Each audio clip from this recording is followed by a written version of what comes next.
जय हिंद दोस्तों, मेरा नाम है अनिरुद्ध और मैं आप सभी का वेलकम करता हूं इंडिया डिकोडेड पर। दोस्तों, हमारे पीएम मोदी ऑलरेडी इंडोनेशिया के दौरे पर गए हुए हैं और वहां से तो कई सारी शानदार और वेलकमिंग डेवलपमेंट्स हमने ऑलरेडी विटनेस कर ही ली हैं। लेकिन कल दोस्तों पीएम मोदी का ऑस्ट्रेलिया का दौरा शुरू होने वाला है 8 जुलाई से, और उसके पहले ही एक बहुत ही मच नीडेड डेवलपमेंट, एक ऐसी डेवलपमेंट जो कि इंडिया की एनर्जी सिक्योरिटी को बहुत बड़ा बूस्ट देगी, वो सामने आ चुकी है। बिकॉज फाइनली दोस्तों 12 सालों के लंबे गैप के बाद जब ये बातचीत ऑस्ट्रेलिया के साथ हमने शुरू करी थी 2014 में, आज वो चीज़ फाइनली कंक्लूड होने जा रही है कि इंडिया को ऑस्ट्रेलिया से जो यूरेनियम फ्यूल की सप्लाई है वो फाइनली अब मिलने वाली है। आप लोग यहाँ पे देख सकते हैं खबर दोस्तों, जगह जगह पे इसको कवर किया जा रहा है। India eyes uranium supply pact with Australia, and यहाँ पे इस चीज़ को कंफर्म भी किया गया है। India Australia set to seal the uranium supply pact during PM Modi's visit. Now दोस्तों, इसकी क्या डिटेल्स हैं, क्या इसके पीछे की पूरी कहानी है, वो तो मैं आपके साथ आगे चल करके डिस्कस करूंगा। लेकिन ये डेवलपमेंट अपने आप में बहुत ही ज़्यादा इंटरेस्टिंग बन जाती है। ऐसा इसलिए बिकॉज जब पहली बार इंडिया ऑस्ट्रेलिया के बीच में आज से 12 साल पहले जो सिविल न्यूक्लियर कोऑपरेशन अग्रीमेंट को साइन तो किया गया था, लेकिन उसके बावजूद भी ऑस्ट्रेलिया पिछले 12 सालों से उन्होंने हमें यूरेनियम फ्यूल सप्लाई नहीं किया। 12 साल पहले भी उन्होंने डिनाई किया और 12 सालों के भीतर भी जब भी इस चीज़ को लेकर बात हुई, कभी भी हमें उनकी तरफ से यूरेनियम फ्यूल का जो सप्लाई है वो मिला ही नहीं। लेकिन आज सडनली वो इंडिया को वही वाला यूरेनियम फ्यूल सप्लाई करने के लिए खुद से आगे बढ़ चढ़ के बातचीत कर रहे हैं। क्यों ऐसा हुआ है, सडनली वो इंडिया को क्यों देना चाहते हैं, ये तो हम लोग समझेंगे ही समझेंगे। लेकिन ये जो पूरी यहाँ पे डेवलपमेंट हो रही है, ये दोस्तों अनडाउटेडली इंडिया के लिए एक बहुत ही बड़ा बूस्ट होने वाला है। ऐसा इसलिए बिकॉज ऑब्वियसली इससे हमारी न्यूक्लियर एनर्जी सिक्योरिटी को बहुत बड़ा बूस्ट मिलेगा। हमारी जो फ्यूल की रिक्वायरमेंट्स हैं वो फुलफिल होंगी, हमारी जो यूरेनियम फ्यूल की सप्लाईज हैं वो डाइवर्सिफाई हो जाएंगी, जो कि फिलहाल केवल कजाकिस्तान और मान के चलिए कनाडा, रशिया के ऊपर डिपेंडेंट है।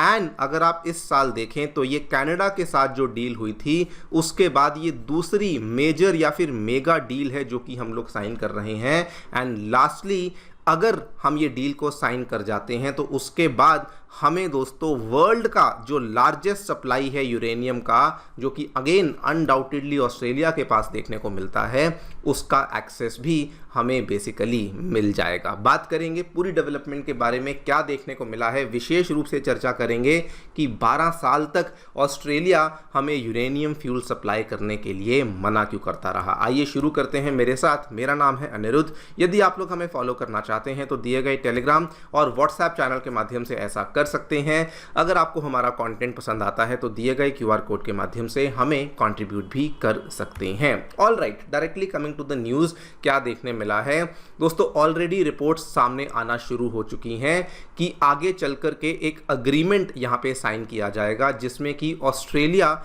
इंडिया का रेगुलर लॉन्ग टर्म सप्लायर बनने वाला है यूरेनियम ओर कंसंट्रेट का, जो कि इंडिया के सिविलियन न्यूक्लियर पावर प्रोग्राम के लिए फ्यूल की तरह काम करेगा। इसमें कितना यूरेनियम, कितनी बड़ी ये डील है, कौन सी ऑस्ट्रेलिया की कंपनी सप्लाई करेगी, इस चीज़ को लेकर अभी तक जो आंकड़े हैं, जो नंबर्स हैं वो सामने नहीं आए हैं। जैसे ही वो आएंगे वो भी आपको बता देंगे। लेकिन फिलहाल केवल इतनी बात सामने आई है कि ये डील फाइनली साइन होने वाली है। बिफोर वी टॉक अबाउट कि इसके क्या फ़ायदे हमें होंगे, इसका बैकग्राउंड आपको बताता हूँ, वो काफ़ी इंटरेस्टिंग है। इसको लेकर जो सबसे पहली बार हमारी बातचीत है ऑस्ट्रेलिया के साथ, वो सन 2014 में हुई थी। इनफैक्ट सन 2014 से भी पहले, अगर थोड़ा सा पहले जाएंगे, तब तो ऑस्ट्रेलिया हमारे साथ बात भी करने के लिए रेडी नहीं था। ऑस्ट्रेलिया ये कहता था कि देखिए जी, इंडिया तो न्यूक्लियर नॉन प्रोलिफरेशन ट्रीटी का सदस्य नहीं है, उसका सिग्नेटरी नहीं है, और हम लोग आपको किसी भी लेवल पे किसी भी प्रकार का कोई भी यूरेनियम फ्यूल सप्लाई नहीं करेंगे, हम तो केवल और केवल एनपीटी को साइन करने वाली कंट्रीज को ही ये फ्यूल सप्लाई करने वाले हैं। लेकिन चलिए उसके बाद 2014 में क्या हुआ, सिविल न्यूक्लियर कोऑपरेशन अग्रीमेंट दोनों देशों के बीच में साइन हुआ। उस टाइम के बात है, ऑस्ट्रेलिया के पीएम थे मिस्टर टोनी एबर्ट, ये इंडिया के दौरे पर आए थे एंड इन्होंने India Australia civil nuclear cooperation agreement को साइन भी किया था। एक बहुत बड़ी डिप्लोमेटिक विक्ट्री थी कि हमने फाइनली उस अग्रीमेंट को साइन कर लिया एंड उसके बाद ये लग रहा था कि अब तो फाइनली ऑस्ट्रेलिया की तरफ से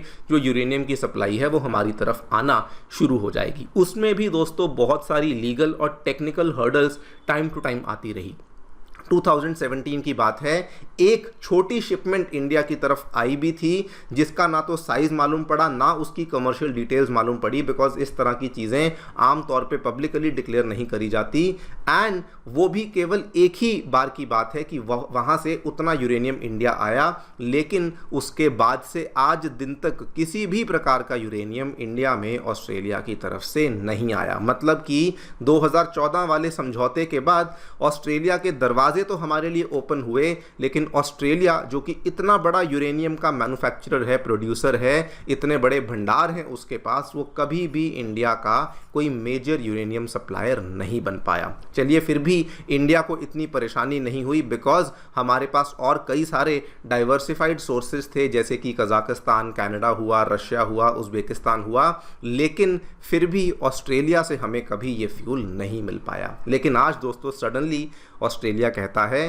कि हम भी इंडिया को यूरेनियम सप्लाई करना चाहते हैं एंड यस, इसमें इंडिया का बहुत बड़ा फ़ायदा है। लेकिन सडनली ऑस्ट्रेलिया यहाँ पे क्यों बदल जाता है, उसके पीछे का रीज़न है the growth of India's nuclear energy network. India दोस्तों पूरी दुनिया भर में कोई भी कंट्री ऐसी नहीं है जो कि फ़िलहाल इतने बड़े लेवल पे न्यूक्लियर एनर्जी नेटवर्क को बिल्ड कर रही हो, एक्सपैंड कर रही हो। और इसके आपको आंकड़े ही क्लियर कर देंगे। 100 गीगावाट का हमारा टारगेट है 2047 तक, ठीक है। 30 नए न्यूक्लियर रिएक्टर्स हैं जो कि हम लोग बनाना चाहते हैं। आज अगर हमारी रिक्वायरमेंट 1500 मेट्रिक टन की है तो कल को ये रिक्वायरमेंट बढ़कर 5400 मेट्रिक टन के आसपास पहुंच जाएगी। इतनी तेजी से हमारी न्यूक्लियर एनर्जी इंडस्ट्री ग्रो कर रही है कि दुनिया की ना तो कोई और कंट्री कर रही है और इतनी तेजी से कर रही है कि दुनिया की हर एक कंट्री इंडिया के साथ ही अब जुड़ना चाहती है। एंड यही सबसे बड़ा रीज़न है कि आज ऑस्ट्रेलिया जो कि पिछले 12 सालों से टेक्निकल और लीगल हर्डल्स का बहाना देता रहता था, आज वही वाला ऑस्ट्रेलिया दोस्तों हमें एक बार फिर से यूरेनियम सप्लाई करने के लिए अग्री कर चुका है। खैर, इसका फ़ायदा भारत को क्या होगा?